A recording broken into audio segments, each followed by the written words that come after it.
Hello everyone, my name is Parker and today we're going to be talking about the basics of painting miniatures, specifically usually fantasy ones. Painting minis has been kind of a hobby of mine since about 2006, so coming up on 15 years. And oftentimes a lot of people will just call them minis or models, and they're used to play board games. You can get them in board games. They're sold individually. Um, things like Dungeons and Dragons. There are all sorts of little war games that people play using these little plastic guys. Usually plastic. Sometimes they're metal and sometimes they're resin.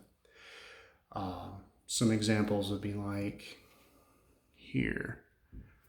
Got this little cyborg guy from Warhammer, and I've got what we're going to be working on today as my kind of demonstration piece is this troll from Dungeons and Dragons. And mini painting is a very fun, creative outlet you can do when you've got a lot of free time. You can paint characters that you've created, you can make up your own, you can paint up an army and play a game, you can make display pieces for things that you think are just cool. There's a lot of reasons to paint, and with everyone kind of stuck inside, there's no reason not to try some sort of new hobby. So the first thing we're going to get into are the basic tools that you're going to need. Obviously, we need a mini. In this case, we've got this troll, and I've kind of got some paint on him already to kind of give you some ideas. The next thing that we're going to need, and this is probably a little bit obvious, but we need paint. And I've got a couple of pots of paint, and what we're specifically looking for is acrylic paint that's meant for working with models and with minis. And lots of craft stores will sell it. You can find it usually in the section with the model cars and stuff. We cannot use the acrylic paint that you get at Walmart because of the pigments in that, the things that make the color, that give the paint the color, are larger, and the things that we're working with are relatively small. And I'll hold in a little bit closer. You can see kind of, there's a whole lot of detail on them, and if we have really big, thick pigment, that it obscures the detail and it makes the model look bad. So we don't need that kind of paint. And obviously, I think the next thing we need are going to be paintbrushes. And grab a couple more. You need a few, usually one that's a little bit bigger and one that's a little bit smaller, because you want to use the big brush for larger portions of the model and the small brush for smaller portions. It's not really too complicated, I think. The next thing we're going to need is an old plate. This is going to be used as kind of a palette. Now, it needs to be plastic. It can't be paper, because the paper will absorb the paint, and that makes it dry out quicker and it makes it harder to paint with. And you also don't want a plate that you're still using. It has to be something you're wanting to get rid of. So plastic, ceramic, doesn't matter what, but it needs to be an old plate. Also, a cup full of water. Cup can be plastic, doesn't matter. I've just got this ceramic cup. But again, the paint's going to stain the inside of it and it won't be safe to drink from anymore. So do not use a plate or a cup or a plate that you still want to keep using. We are also going to need paper towel, which, not a big deal. Nothing special, just a paper towel. The final thing that we need is something called primer. Primer is a kind of paint that you put on something before you start painting it. And oftentimes that can come in the form of a paint on that you just sort of paint on and it bonds to the plastic so that it gives the paint that you're putting on it something to stick to. Sometimes and then there are also spray paints, and if you're looking at spray paints, make sure 1, to spray outside, and 2, that you get something that is meant for, it's acrylic. You don't want an enamel or another oil or anything like that. Hardware supply stores, craft stores, they'll be able to help you with that if you're still looking for it, or hobby stores. And if you're wondering where you can get the minis and get the paints and get the supplies, there are all sorts of hobby shops. I think there's 4 or 5 of them in the Charleston area specifically, but you can get them online. There are companies that produce this stuff, and that's their main thing. Some brands that I've seen are Privateer Press makes paint and supplies. Army Painter makes paint and supplies. Vallejo makes art, paint, and supplies, and Citadel. Those are just some examples. Again, you can get stuff like testers and Estes and a few other things like that at art supply stores, like Michael's and Hobby Lobby and Joann's and things like that. So let's go through our checklist again one more time. We have our mini. We've got, I should mention, we have our mini, and he's already been primed. I primed him in white. This with a white spray paint. We've got our plate, paper towel, cup of water, paint, brush. Okay, now let's go ahead and get started. I'm going to get the camera switched around so that we're doing the right thing.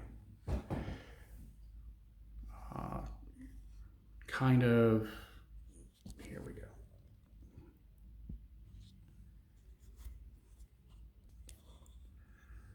All right. Okay, now we've got our little workspace. Put my plate down. Got my brushes. Got my water. I've got my troll. First thing we need to do with any paint is to shake it up, because sometimes the paint, the pigment, and the medium, which is the actual liquid in the paint, separate. We don't want that now, because we can't paint with just the liquid, and we can't paint without the pigment, and we need them to be mixed up good. So give it a good shake. Give it a good shake. Not a big deal. Take our paint. I'm going to put, see how it's kind of dripping at the top? I'm going to wipe it off just a little bit with my paper towel to keep it a little bit neater. Squeeze out just a little bit here on the palette. Gonna get my brush. I'm gonna dip it in water, just a little bit. Pay attention to what I'm doing here if you can, with my camera being the way that it is. Not gonna dunk the whole thing in, just a little ways in. We don't want to get water up inside where the metal and the bristles come together, because that can undo the glue and damage the brush and make it not useful anymore. We're going to take this little bit of water that's on our brush, and we're going to mix it in here and run it up and down. And so we want to make it so that when we're drawing a line, we get this nice kind of smooth draw to it. And if you're just starting out painting, spend a little bit of time playing around with the paint on the palette. Don't jump right into putting it onto something. Just give it a shot. But we're going to get started with our painting now. The first thing we're going to do is take our green, because we want his skin's going to be green. I'm just going to slowly drag it on down. Try to avoid getting it in his hair, but that's kind of unavoidable. We're really just going to be focusing on the skin today. And note how I'm moving the brush. I'm never pushing the brush, I'm pulling it. If If you push the brush, it can damage the bristles and make them not work anymore. It's not good for the brush, and it's not good for the paint job. It'll look bad. And what we're going to do here is we're going to try and just give this guy a good once over. Like so. Nothing too crazy. Just try to cover up all the green parts on his torso. He's a big troll. There's a lot going on here. But you can see, kind of getting them to come together.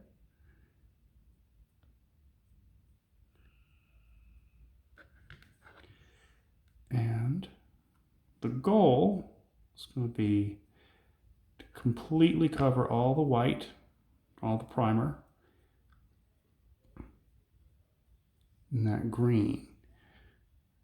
I want to do it as smooth a coat as we can, rather than painting it on a lot of thick. Make sure you've, again, sometimes go back, add a little bit of water to your brush, and then add a little bit of water to the palette, to the paint on the palette. Keep brushing away. Just like this.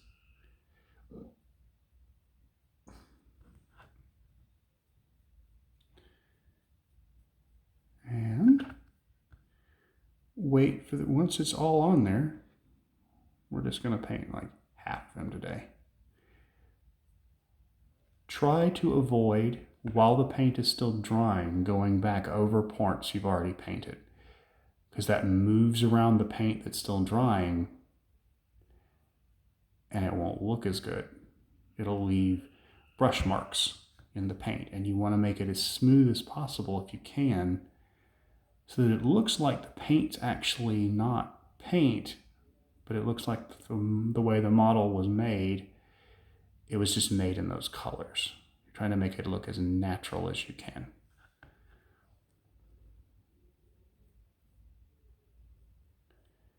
So you got, see, got some, if you look real close, you can kind of see some brush strokes there.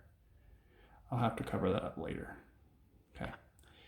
Now, got the body here, and it's not quite dry, but that's just how things are going to be. It takes usually about 10 minutes to dry. Sometimes a little bit longer, and I'm not going to have you sit here the whole time, which is why I've done what I've done. And what you're going to do, basically, is once the paint's dry, you're going to go over it again. So, just like this. This is the painting I already did yesterday. We're going to put a little bit of paint on there to kind of give it another smooth finish. To sort of do our best to cover up all these spots. Okay, now you're going to do the exact same thing for his hair, and you're going to do the exact same thing for his claws, and you're going to do the exact same thing for his like underoos here, maybe for his belt, his teeth, and basically you're just going to grab a different color each time. It doesn't always have to be green. And I say I want to give him some brown pants and some big long kind of bone colored claws and teeth. You can basically get as creative as you want. If you wanted to give him bright purple hair and bright green trouser, bright green underoos, and neon pink fingernails, that's fine too. It's whatever you want. That's kind of the fun part about painting minis, at least to me, is coming up with color schemes. And if you want some examples of, obviously we're not going to get done with painting this guy today. It's going to take far too long. But let me give you some other examples. Here's this dwarf I painted a while back. He's kind of hanging out on a snowy hillside. He's got a big hammer, gold armor. I've got this lady here. She's like a hunter or something. They were for Dungeons and Dragons. And then I've got this, like I showed him earlier, this weird like robot guy with a sword and a laser gun from a science fiction minis line. Again, I've got the paint. You know what? I feel like the paint here is probably dry enough that we can continue. So let's go ahead and add another coat. Some of the parts that are still dry. You can kind of eyeball when paint has dried, but like with anything, it will take practice. The next thing that you're going to do once you've got kind of the base coating done, like our green here, is a process called highlighting. That's where we take a lighter color and I'm going to give it a shake. Get our brush butt again, a different brush. We're going to use a smaller one this time. I'm going to add a little bit less to the palette because we're not going to use nearly as much. We're going to find all these spots here on the troll that look like they're kind of raised up, like you can kind of see this wart here. I'm going to apply very slowly a little bit of the highlight to it. Just careful. Touch at it. Just a touch. You do the same thing with these big muscular veins. Slowly trace your brush up them. And all the tips and knuckles of his finger. And the reason we do this highlighting is because that's where light, if you're looking at something in real life, is going to catch. And it's also where if you look, say, at our fingers, a human finger, where the joints there, it's going to look a little bit different when you curve them. And see how it gets a little bit lighter? And we're trying to fake that on something that's flat. The thing we can do is, you see this raised bit of muscle here? We're going to slowly just kind of gently pull the brush along it. So it makes it look like light's hitting that one more fully.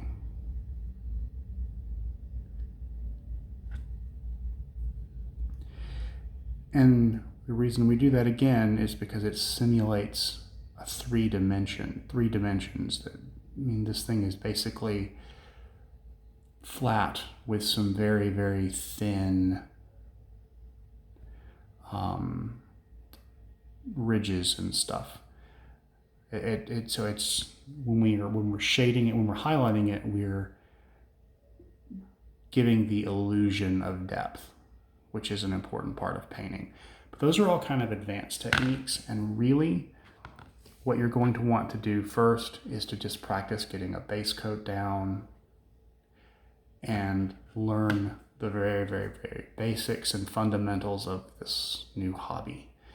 And I know I'm kind of going through things a little bit quickly, so what I'm going to be doing is including links somewhere in the description to other people's painting tutorials, if I can do so, and those links will help you practice these more advanced techniques and learn these more advanced techniques like shading and highlighting.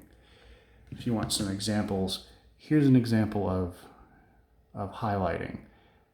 If you look at this here, we've got this lady's cloak, has a bunch of ridges in it, and I've kind of got the dark green, and I've painted a lighter green along the very, very edge to make it look a lot deeper than it actually is, but it's not even, like the tip of my fingernail can't even go in that hole. So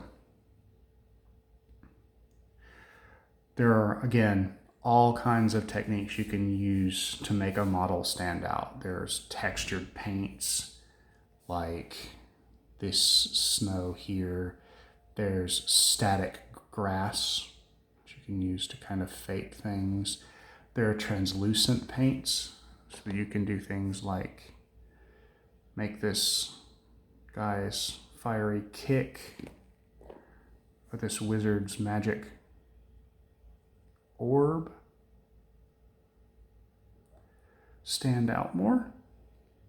There are water effects. You can get really tiny rocks and sticks to make your the base stand out a little bit. Like this here is actually just a rock that I stuck on the stand. There's all kinds of different ways you can build these things and paint them and put them together and make them your own. So you can kind of tell your own story. You can use them for games. You can use them for Dungeons and Dragons. And again, I will try and include some links in the video to help you find more places out about more advanced techniques. And you can see people who are much, much better painters than me, who've been doing this a lot longer, kind of do their thing. I'd like very much to think that this is a hobby that anyone can get into, and I feel like it's a lot of fun and it's a good way to pass the time creatively and doing something interesting that gives you a sense of accomplishment. I'd like to thank you guys for sitting through my rambling kind of program here, and I hope that you've enjoyed it and I've maybe piqued your interest in starting up this hobby of mine. And I hope you guys have a wonderful summer. All right, take care.